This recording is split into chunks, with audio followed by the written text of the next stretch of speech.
વિરમગામમાં ભારે વરસાદથી જળબંબાકારની સ્થિતિ છે। પંથકમાં 15 ઇંચ વરસાદ ખાબકી પડ્યો।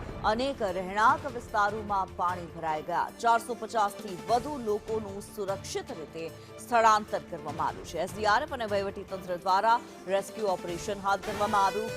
ભારે વરસાદને પગલે ગંગાસર તળાવ ઓવરફ્લો થયું। પાણીના નિકાલ માટે રસ્તો તોડવામાં આવ્યો।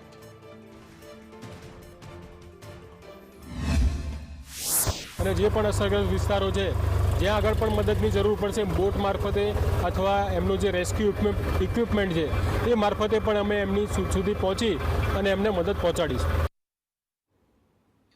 વિરમગામમાં ભારે વરસાદથી જળબંબાકારની સ્થિતિ પ્રવર્તી રહી છે। છેલ્લા 24 કલાકમાં 15 ઇંચથી વધુ વરસાદ ખાબકી પડ્યો છે અને આ પૂરની સ્થિતિ વચ્ચે 200થી વધુ લોકોનું સફળ રેસ્ક્યુ કરવામાં આવ્યું। બાયપાસ રોડ પરથી 100થી વધુ શ્રમિકોને બચાવી લેવામાં આવ્યા છે। ભોજવામાંથી અસરગ્રસ્તોને સલામત સ્થળે ખસેડવામાં આવ્યા છે। જે શ્રમિકો ફસાયેલા હતા 100થી વધુ શ્રમિકો ફસાયા હતા જેમનું રેસ્ક્યુ કરવામાં આવ્યું છે તેમને સલામત રીતે બહાર કાઢવામાં આવ્યા છે અને સલામત સ્થળે ખસેડવામાં આવ્યા છે।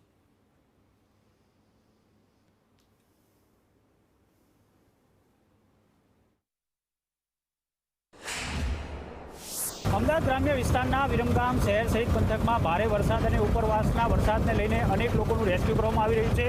વિરમગામ નગરપાલિકાની ટીમ દ્વારા અત્યારે વિરમગામથી બાયપાસ અમદાવાદ બાયપાસ રોડ છે જ્યાં બાલાપીર દરગાહ પાસે આવેલી ખાનગી કંપનીમાં અત્યાર સુધીમાં લગભગ 150થી વધુ શ્રમિકોનો આપ જોઈ શકો છો કે 150થી વધુ શ્રમિકો જે છે તેમને અત્યારે વિરમગામ નગરપાલિકાની ટીમ દ્વારા અત્યારે રેસ્ક્યુ કરીને અત્યારે વિરમગામ શહેરના સ્થળાંતર જગ્યા ઉપર ખસેડવામાં આવે છે જ્યાં તેમની અત્યારે જમવાની અને રહેવાની જે વ્યવસ્થા અત્યારે કરવામાં આવી છે। ત્યારે અત્યાર સુધી વાત કરીએ તો વિરમગામ ભોજવા પાસે આવેલા અને વિરમગામ પાસેના બાલાપીર દરગાહ પાસે આવેલા કુલ 200થી વધુ લોકોનું અત્યારે રેસ્ક્યુ કરવામાં આવેલું છે। વિરમગામ નગરપાલિકા તંત્ર દ્વારા ખડે પગે અત્યારે જઈને ભારે જહેમત બાદ અત્યારે રેસ્ક્યુ કરીને આશરે 200થી વધુ લોકો શ્રમિકોને સલામત સ્થળે ખસેડવામાં આવે છે।